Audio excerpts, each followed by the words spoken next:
In this SUPboarder review, we're going to be looking at the Bravo 20 electric pump. Obviously the pump can be used for lots of different uses, but it really does lend itself to iSUP.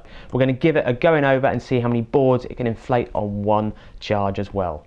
This isn't the first Bravo electric pump we've tested. Last year's one was pretty impressive, and this year's one is even bigger and better than last year's.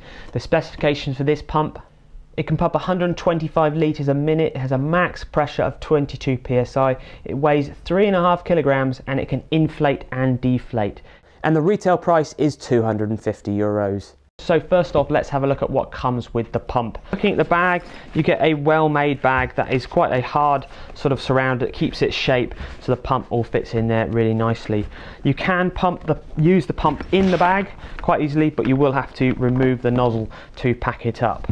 So the pump comes out of there. Let's have a look at the bag. The top of the bag opens up and it's got all of your attachments. To be honest, it's got every single attachment I think you could possibly imagine. You can plug it into your car. If you're inflating your boards from your car battery, you have got to stick it onto your car battery directly and not into a cigarette lighter. That's because obviously the cable and the ampage is too much for a cigarette lighter, so that's something to bear in mind. But you can charge it up from a cigarette lighter. You can charge the battery up from a cigarette lighter, but not inflate the board through the cigarette lighter. Hope you work that one out. Right, various little attachments for pumps.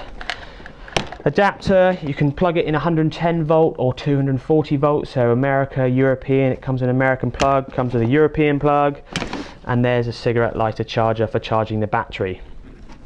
So it really has got a lot of different attachments to suit however you want to charge it, use it off the mains, or actually charge the battery itself. So it has got something for every occasion there. The pump itself is very simple. It has an on and off switch, and it has an inflate and deflate hole. This pump can inflate and deflate, so it can suck air out of your board if you want to pack it really down hard. Maybe you're going on holiday, taking it on an airplane, you want to get as much air out as possible, so you can use this on a deflate setting as well. It has a really solid, secure clip that you just push down and it clips on and it doesn't come off. The hose itself we really like because it's super rubbery. It's not that plasticky sort of material you do get on some of the pumps. This is like a more of a rubber compound material, so you're not going to break it if you stand on it, or you probably even drive over it. It will probably resist a lot of that. Comes with various attachments, so you can obviously pump your kites and airbeds and all that sort of stuff, but it comes with the vital iSUP attachment, which we want to talk about and use today. The built-in pressure gauge is really simple and clear to use, with a movable dial which automatically sets the pressure of the cutoff. So for the test, we were testing this board as we've tested this board with all our other inflation tests we've done with all our other SUP pumps. We inflated the board to 15 psi, so we put the dial around to 15 psi and turned the pump on. On the internet somewhere I read that this pump can do 2 to 4 board inflates, so I knew I was aiming for that sort of thing. So as I said, this board is the board that we've used in all of our other pump tests. It's a 200 litre board and we pumped it up to 15 psi. How many boards did we inflate with this? I'm quite amazed personally. Just under 8. When I mean just under, it got to 14 psi and then the battery stopped and it went, I'm not going to do any more. Just under 8 boards on one sort of battery pack.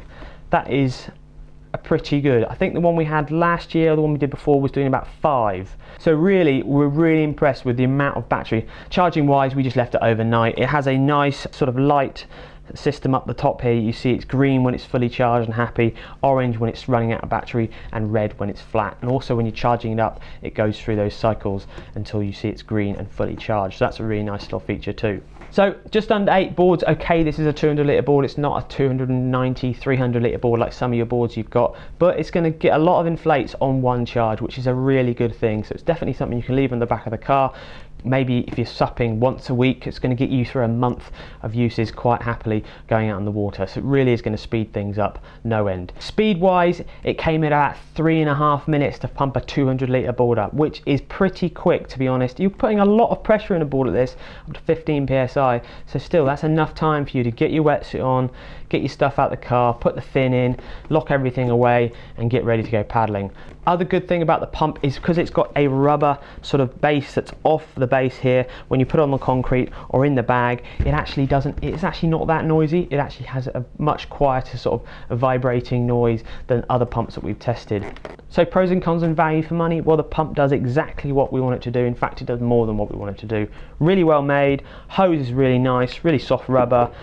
They've really thought about everything, so pros are just really fantastic. Cons, maybe we like to have 10 boards out of a charge, but no, that's a bit impossible to achieve at the moment. Obviously batteries are going to get better and better in the future, and I'm sure Bravo will be continuing to do that R&D to make their pumps better. Cons, absolutely nothing wrong with it.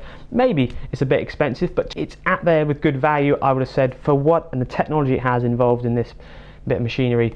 It's pretty good value too. The overall SUPboard impressions, definitely the best electric pump we've tested. Very easy to use, great with an automatic cut off. You can walk off and leave it, go and get coffee before you go out, and your board will be ready and done to go on the water in no time at all. Hope you found that review interesting and you learned a bit about the Bravo 20 pump. Remember, subscribe to our YouTube channel and check us out on SUPboarder, and also check out SUPboarder Pro. See you next time.